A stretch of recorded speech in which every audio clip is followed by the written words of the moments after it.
Episode 4 Miss Night and Day berlanjut dengan penunjukan Im Sun sebagai asisten kantor Ji-ung. Bersemangat dengan pekerjaan pertamanya yang layak, Mi Jin menata rambut dan riasannya di hadapan Dayang untuk hari besarnya. Sementara itu, Ji-ung dan rekan kerjanya, Byung-duk, memutuskan untuk membuat Im Sun berhenti, dengan asumsi bahwa dia terlalu tua untuk melakukan tugas-tugas kantor dan berharap mendapatkan asisten kantor yang lebih muda sebagai gantinya. Untuk tugas pertamanya, Ji-ung meminta Im Sun untuk mengetik 4 berkas kasus tebal secara manual dalam waktu 2 jam, yakin dia akan gagal. Sayangnya bagi mereka, Im Sun, atau Mi Jin, bekerja sebagai tukang ngobrol paruh waktu dan dapat mengetik dengan kecepatan rata-rata 1000 kata per menit. Duo pengacara itu tercengang dengan keterampilan mengetiknya. Selanjutnya, mereka memberi Im Sun tugas membuat lembar Excel untuk laporan keuangan. Sekali lagi mereka yakin bahwa seorang wanita tua tidak akan dapat menggunakan aplikasi tersebut. Yang mengejutkan mereka, Im Sun tidak hanya membuat file tetapi juga mengaturnya menggunakan rumus Excel yang rumit. Mereka terus memberinya tugas-tugas sulit, tetapi dia berhasil menyelesaikan semuanya.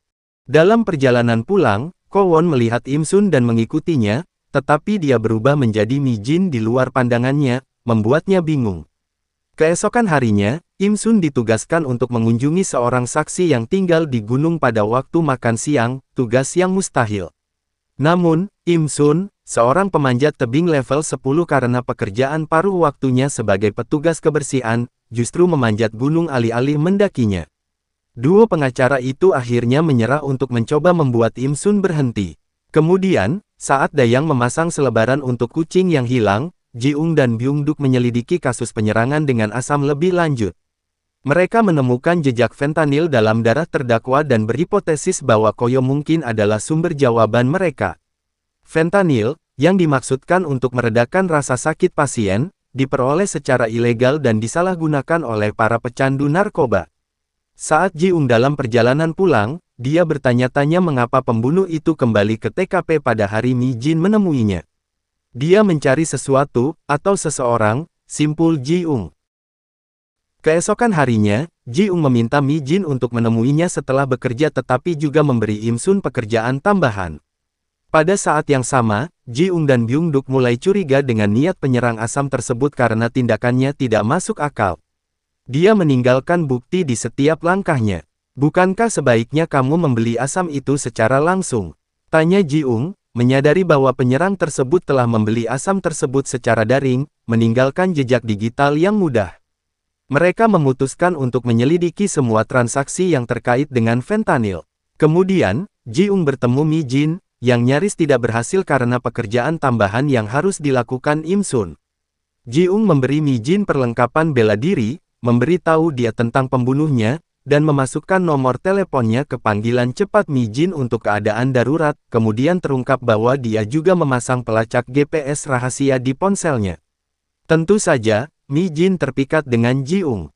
Di tempat lain, Byung-duk berhasil memperoleh informasi bahwa semua fentanyl di kota itu berasal dari klub kelas atas. Mereka memutuskan untuk menyamar, dan Im Sun meminta untuk bergabung. Awalnya enggan, mereka mengizinkannya ikut, terkejut lagi dengan pengetahuannya tentang klub. Sebelum operasi dimulai, Im Sun mengunjungi Dayang dan memintanya untuk merias wajahnya. 3 menit menjelang matahari terbenam saat operasi tim dimulai. Im Sun berdiri dalam antrean di depan seorang penjaga, yang memperhatikan wanita tua itu. Mereka hendak mengusirnya saat Im Sun berubah menjadi Mi Jin, mengejutkan mereka dan dengan cepat masuk ke dalam klub. Sementara itu, Byung-duk diusir. Begitu masuk, Mi Jin menarik perhatian manajemen, yang membawanya ke ruang VIP. Dalam kilas balik, kita mengetahui bahwa ia perlu merekam bukti fentanyl di ruang VIP, tempat klub itu berurusan dengan narkoba.